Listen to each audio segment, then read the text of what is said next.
With machine learning, the slight difference here is that you actually use the algorithm. You take data to produce a model which is then going to be used for some sort of task.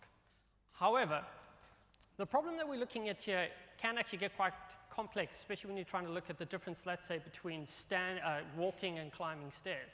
All right?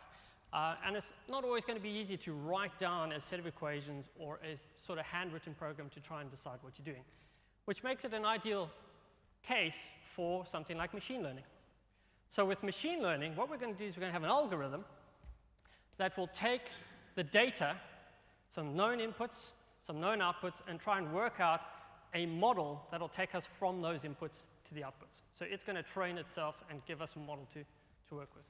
And machine learning models are very good at describing complex patterns. So it's often used in very complex scenarios. So the problem there is trying to find a model that is actually going to be useful.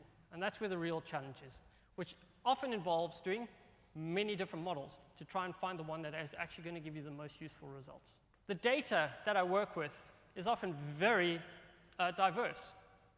All right? It could be images, it could be signals coming in from log data, it might be streaming directly from a device, perhaps we're getting also video coming from a device, it could be textual, numeric. Not only is its type varied, but also the location.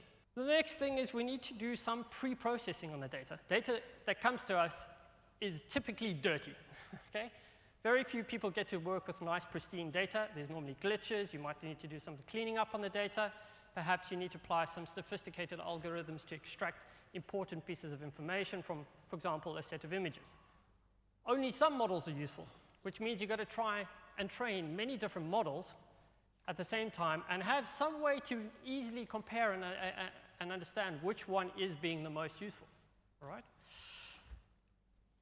There's also then assessing the models, both against each other, but the model itself.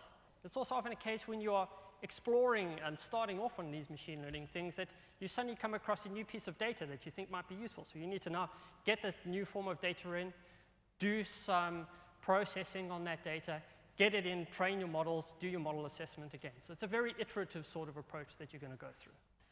And the app has, as with most MATLAB apps, a typical left to right workflow with that ribbon. So we have the ability to start a new session. So we'll start from MATLAB workspace. Here's an example. I here picked up the human activity data. What it's already identified is that the first 18 columns, it feels is most likely the predictor, with the last one being the response. And it's identified that quite nicely because it's a categorical array. So again, not only do I have table support, I also have categorical array support. Next thing is to specify a validation method.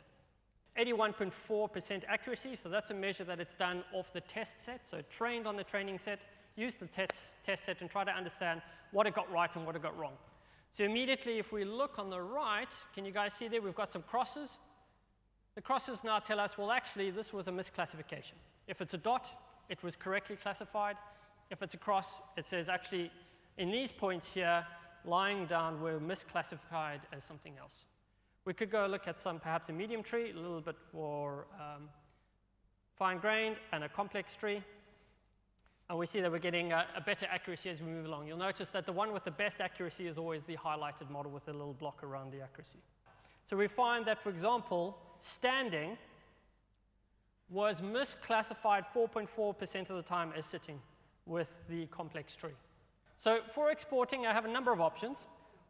One of them is the good old classic that you find with all MATLAB applications within the toolbox is this ability to generate code. So if I click on that, what that'll just generate for me now is a function that goes through the entire process of setting up the problem with the appropriate classifier that I want to use, as well as training it, setting up the partition that I need to have for my system. So this takes you through the programmatic approach of doing what I did interactively, which is great, because I can then perhaps take this, customize it a bit if I want to add some extra plots or things inside there. Plot the stream of data, put down the actual activity and what the predicted activity was for that range. So now I can start getting an idea of the performance of the model. Right, so there we go. Nice and simple and easy. We had our data. We needed to bring it in and do some pre-processing. So what we did is we just looked at the mean, standard deviation, and a principal component analysis for each frame of data so that we had our features. All right. We passed that into a number of different classifiers that we wanted to look at and explore, tested them all, picked the one that we thought was the best. Then we got hold of our new test data. Again, did that feature extraction, so just repeated what we did before, stuck it into the model, and most of the time, we're doing very well. That little red bar popped out quite infrequently. And then finally, MATLAB is a very, very flexible environment, which allows you to come up with customized workflows for what you're looking at. Again, all models are wrong, only some are useful. So trying to come up with the ideal model that's going to solve everything, unfortunately, doesn't work very well.